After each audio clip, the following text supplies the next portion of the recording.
skin sore as a spray of mist hits your face repeatedly. Your head throbs with a searing pain, though you struggle to recall why. Bright artificial lights greet your eyes as you crack them open, revealing an all-white room. The sprinkling of water, the intense illumination, and a putrid smell that hangs thick in the air all combine to assault your senses as you come to. You blink and squint at the shadow of a person hanging over you. It's a woman in a white jumpsuit, with dark brown hair pulled back and kept neatly. Her features are too perfect, too clean, too symmetrical, and the way she moves unnerves you, as if her head floats independent of her body. She withdraws a spray bottle from where it hovers near your nose and glides back a step away from you. The realization of your current predicament shocks you into motion. You remember the inhuman way the others like her had stretched their mouths wide to call for black-clad androids to hunt you down. You struggle to move but find yourself tied to a chair. Black tape has been wrapped neatly over your chest and binds both of your wrists against the cold metal arms of an aluminum chair. You try desperately to move your legs, but find them to be similarly bound. "Thank you for joining us," the woman says calmly. Her eyes meet yours. She blinks, and as she does, you catch a glimpse of something white just beneath the eyelids, and the faintest whirring sound. You glare at her in response and notice two men behind her, if that's what they could be called. With their oddly androgynous, hairless, and smooth faces, their bodies are the same in height and size as the woman who stands before you. If anything, they somehow seem smaller and wear plainer uniforms than her, giving you the impression that she's their leader. Across the room, near a darkened doorway, an android soldier stands guard. It's dressed in a similar white jumpsuit as the others, but loose and sagging in spots where you know from experience there are nothing but mechanical arms and legs beneath. It reminds you of a Halloween animatronic you begged your parents for when you were a boy. Despite the jumpsuit, it wears the same black metal helmet, gloves, and boots as the soldiers outside the bunker. The robot thing carries a rifle at low ready and turns its head from side to side, the faint sound of motors humming with each movement. "We've started out badly, John," the woman says, breaking the silence. "We apologize for the brutality of our security forces. They do not know you as we do." Her voice is sweet, lilting, even seductive as she speaks, yet it still manages to repulse you. You lick your teeth and taste blood. The inside of your cheek feels ragged. "What do you mean you know me?" you ask, your voice cracking as you glower at her. "We admire your efforts. Let us introduce ourselves. We are Revival Cell 23. We are responsible for the restoration and revival of this sector. Our mission is to make this land fertile and livable, more so than it ever was." You snort derisively and pull at your restraints once again.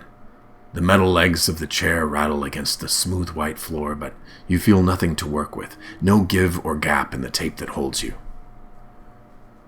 "I see you doubt our intentions, or perhaps our ability. We are not your enemies, John. Here, among other things required for renewal of this sector, we develop trees and other adapted plants for the area. Surely you can appreciate this." You lock eyes with the woman. "I've only seen your people commit murder and sow destruction. What kind of renewal are you talking about?" The woman regards you with a perfect smile as you speak. Her eyes are a bit too wide, as if filled with a strange, artificial fanaticism. "What you witnessed was the elimination of the imperfect, the ill-adapted. They will only hold us back as we move toward the future." Your eyes follow her as she walks across the room and behind you, out of your field of vision. Should you talk to her or say nothing? You know you need to bide time until you can figure out what happened to Esperanza. She reappears with a small plastic cell tray in one hand. Seedlings grow in rich dark soil of each of 6 cells. "How do you choose a good tree from amongst seedlings?" she asks. "Do you not remove those that are growing poorly or that are sickly and diseased?" she asks, reaching in to pluck a pair of seedlings with yellowed leaves from where they were planted. Do you not remove those that express clear indications of genetic impurities or other inferior qualities? This is the promised progress of science. "Hail the science," the men say in unison behind her. One of them steps forward to dispose of the small seedlings and tray which the woman offers to his open palms. He even stoops over to clean a speck of soil from the clean white flooring before walking back to his place beside the other male. You offer no response, watching her perfectly balanced pivots as she begins to pace again, her eyes locked with yours. Any death caused by our security forces were well-intentioned for the long-term survival of the sector and proper resource conservation. Well-intentioned, you asked? Those people out there were survivors. They lived through the worst the world had to offer.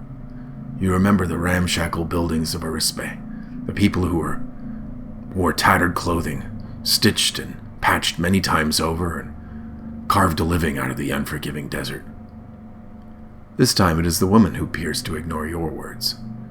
I assume you're here for a reason, John. If you are agreeable, perhaps we can give you what you need. Supplies, perhaps? A woman? You jerk to attention in the chair, gritting your teeth. What do you know about a woman? Our security forces relayed images of you with a woman.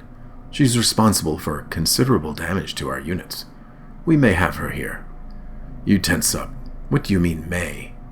We will discuss her later, she says, giving you another overly wide grin, as if there were no limit to how far the corners of her mouth would stretch. For now, let's discuss how we can help one another. What would I want from murderers who justify killing elderly and children while hiding in a cave? You blurt out before you can think better of it. You see a flicker of something like hesitation in the woman's face, but it quickly disappears and her smile remains. She tilts her head. You haven't heard what we have to offer.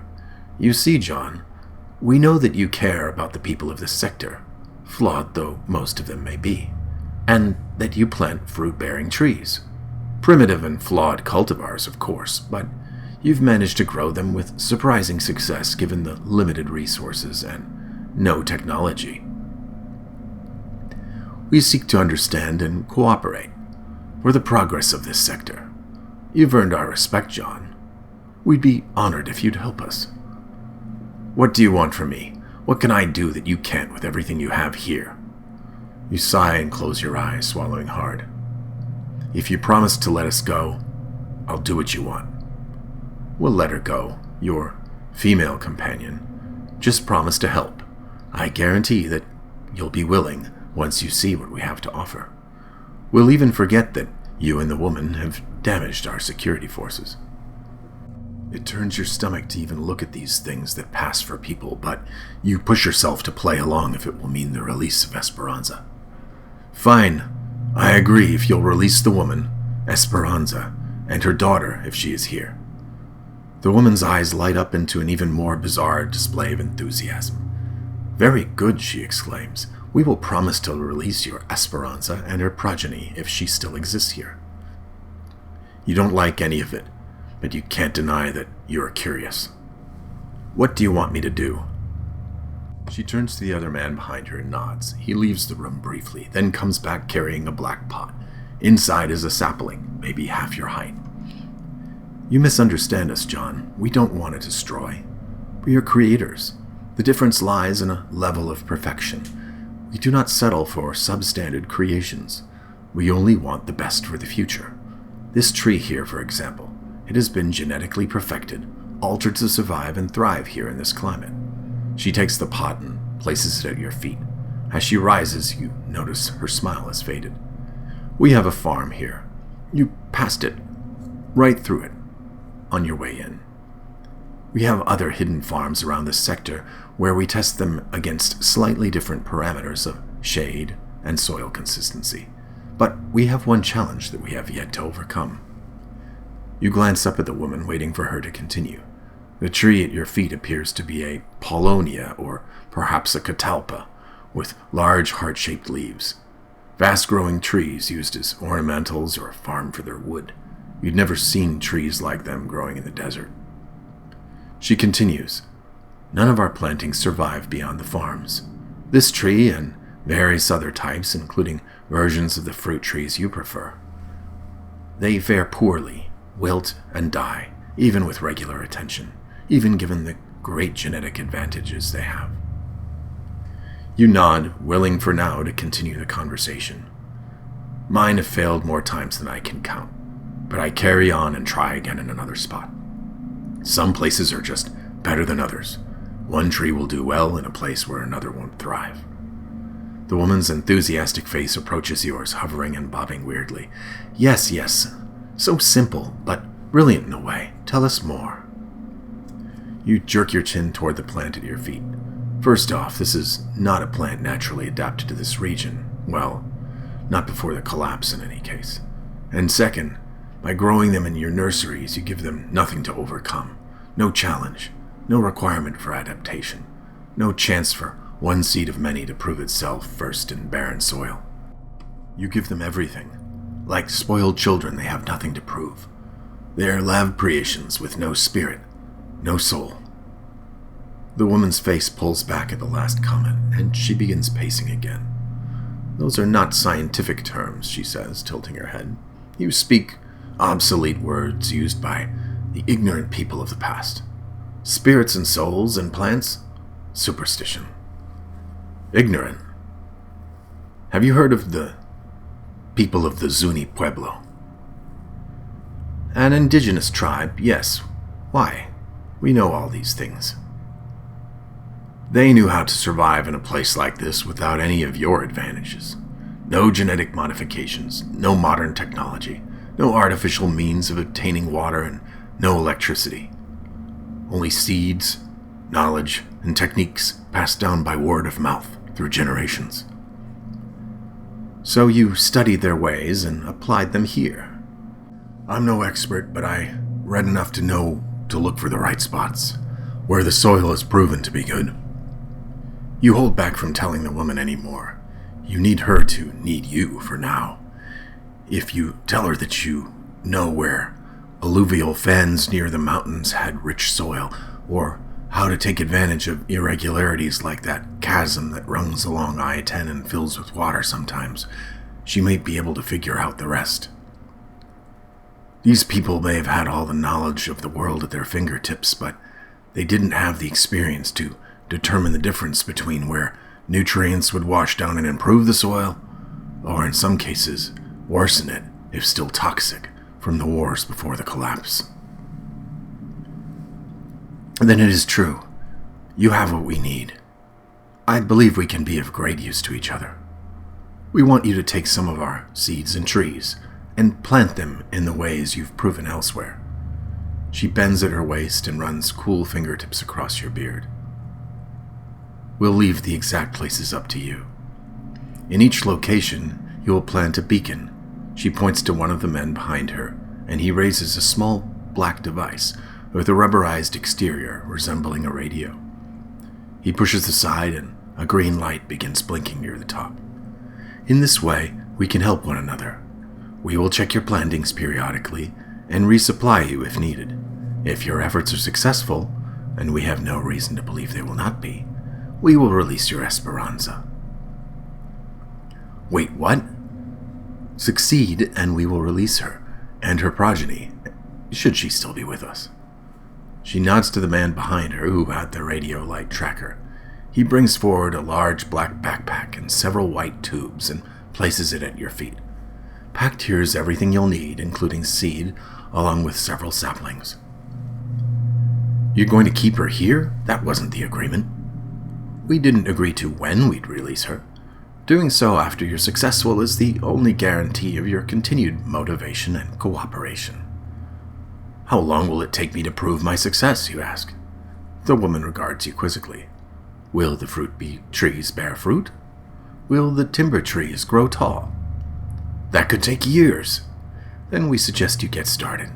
Take the backpack and supplies, leave, and set your beacons wherever you plant the trees.